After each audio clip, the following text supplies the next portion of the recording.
We are group three, presenting a topic on papers regarding microservices.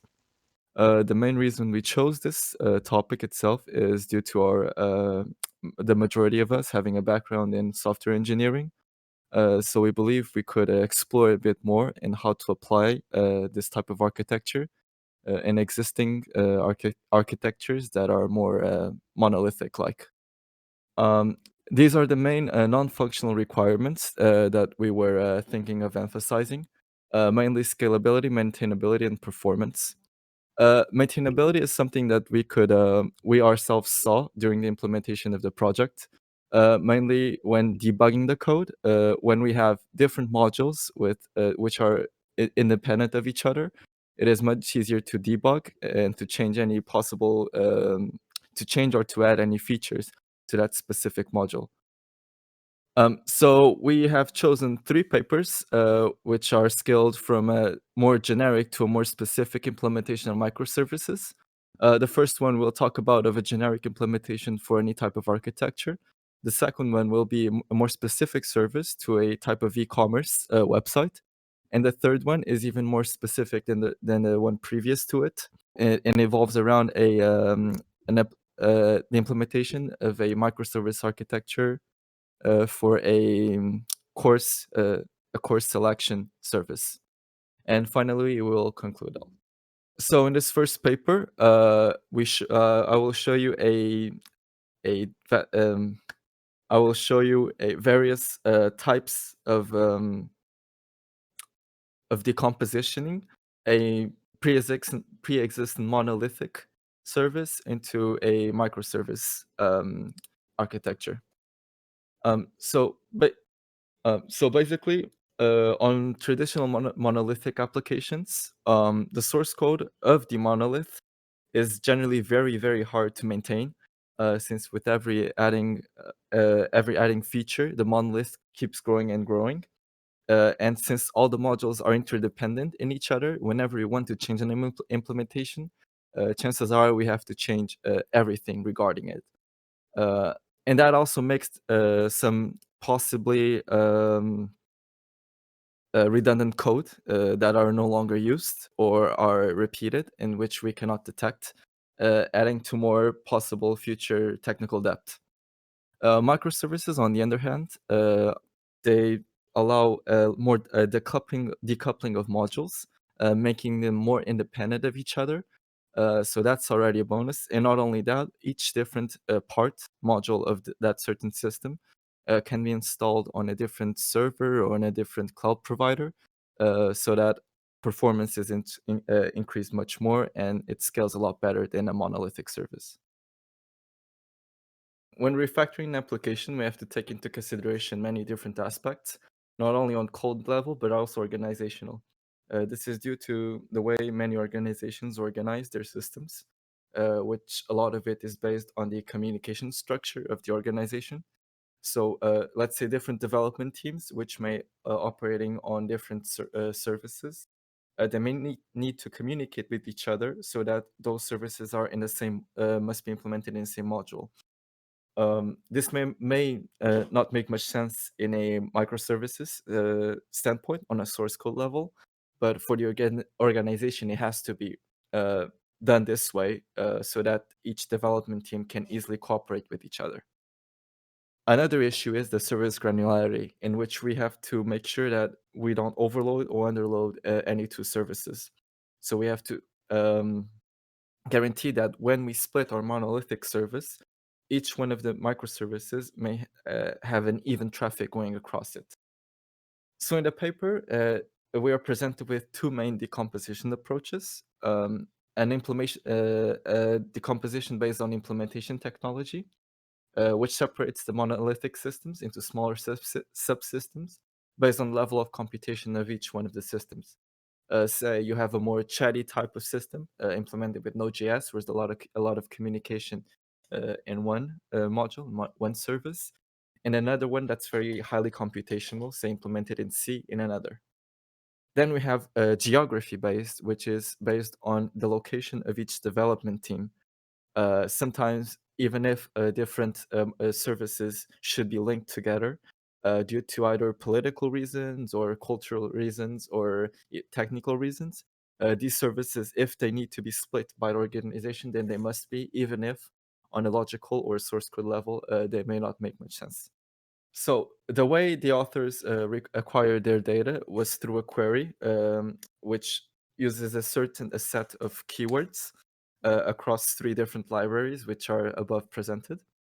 And out of all the results, they only selected 10, which were actually be applicable on a real case scenario.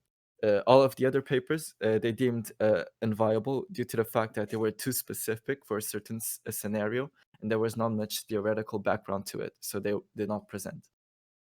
So out of these, all of them could be categorized in 4 different types of decomposition and refactoring. We first have static code analysis, which is based on studying the source code of the application and logically decomposing it into smaller subsystems. Another one is metadata aided, which is more based on the software architecture designer's point of view, in which you use UML diagrams in order to map out which service is which, and thus acquiring a more sophisticated, but at the same time more abstract decomposition than the static code analysis. We then also have workload data, which by the name, we can already tell that it's regarding the computational power for each service. Which again ties up with, as previously mentioned, the granularity of each service. So we can evenly distribute the work.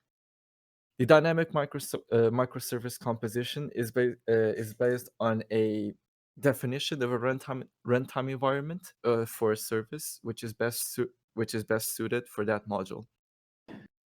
This environment may change with a new implementation of the service, possibly, or with an addition of a new functionality that may change its core components.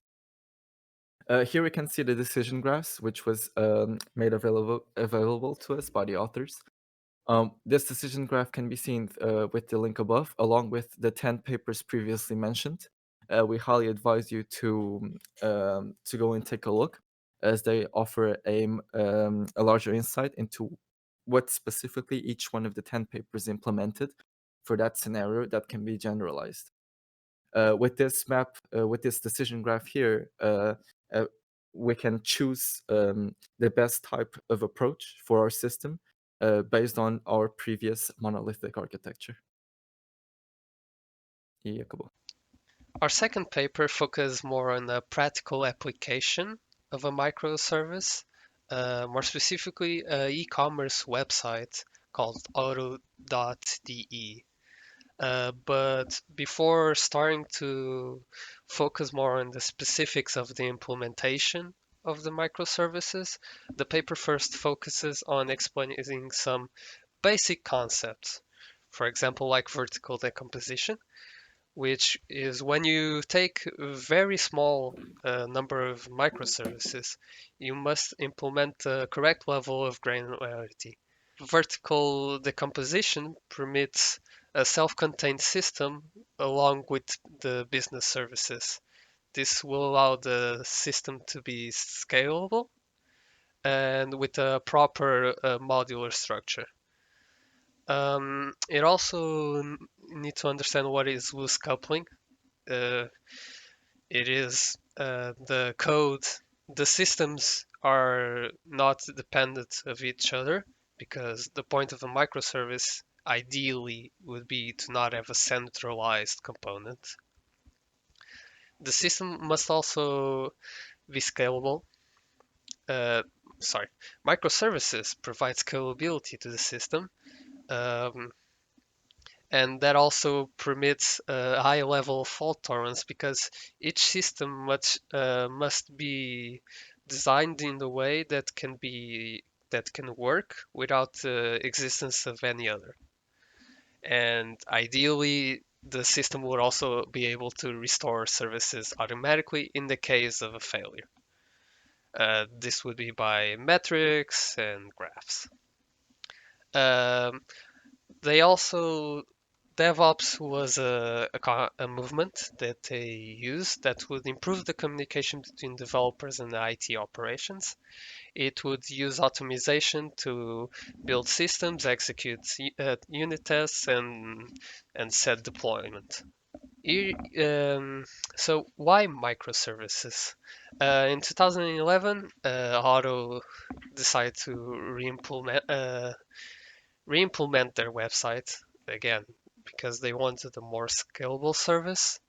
And so initially they decided to follow the practice of DevOps. And initially they had four teams, each team assigned to four initial applications. That would be product, order, promotion, which is here, and search and navigation. But currently, or at least at the time of writing of this paper, Auto has 18 teams working on different 45 applications, and these are the current verticals. Of note, nothing is shared between these verticals, which is actually a critical part of the implementation at Auto. First, the system is redundant, meaning that each vertical has a bit of a part of data, and also the term fragments, which it contains from other verticals in order to not have so that it doesn't have to request anything from the other verticals, so that the vertical itself can work. Second, like I already mentioned before, it's a non-centralized. It aims at the non-centralization, and like I just said, it has no communication between verticals. Regarding the scaling, they decided to use pipelines. Pipelines creates a system of deployment of each cycle. A cycle would be first you check out a commit that is then compiled and packaged, that then is deployed and tested. They use run loads, integration tests, so that it can be approved, set commits, and then the commit is tested against other live services to check compatibility, and if approved, it gets implemented. Uh, it, it uses a basic principle of microservices, which is dynamic scaling or elasticity. In case the system requires more CPU, for example, if requires more computing power, it will simply automatically replicate its features and then scale back down in case it's no longer a requirement. They also decide to use real-time graphs and metrics to monitor the system. Ideally, in the future, they would develop a solution that would automatically detect anomalies. And again, using the DevOps movement, which is a key part of their implementation to improve the optimization of the system.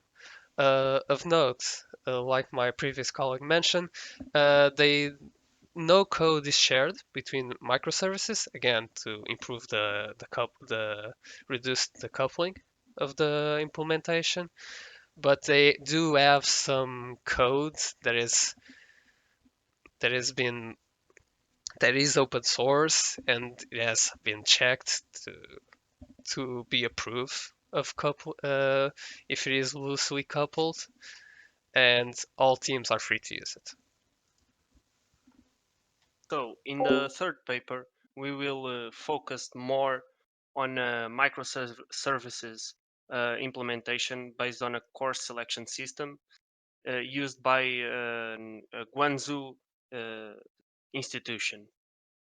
So the common problems in course selection systems is that at least in the monolith implementations, they struggle to handle the thousands of requests they get from all the students that want to enroll in the courses. Um, the system not handling the requests will result on timeout connections because the server won't respond in time to the request, and then the connection shuts down. Um, at some point, the service will become unavailable if the requests are so many that the system completely crashes, and then the user can't even submit the request because it won't connect to the backend. It is important to note that most institutions that host a course selection service also host other services. This is their services are not only the course selection. Uh, they can still host, for example, the institution website. So um, scaling would imply that they scale the rest of the services when in a monolithic architecture. So here we can check the implementation details of the microservices architecture that was designed for the course selection. We can verify that here the services are detached from one another. That is, they could be, for example, running on different machines, uh, but that does not mean that they can't access other services of the system.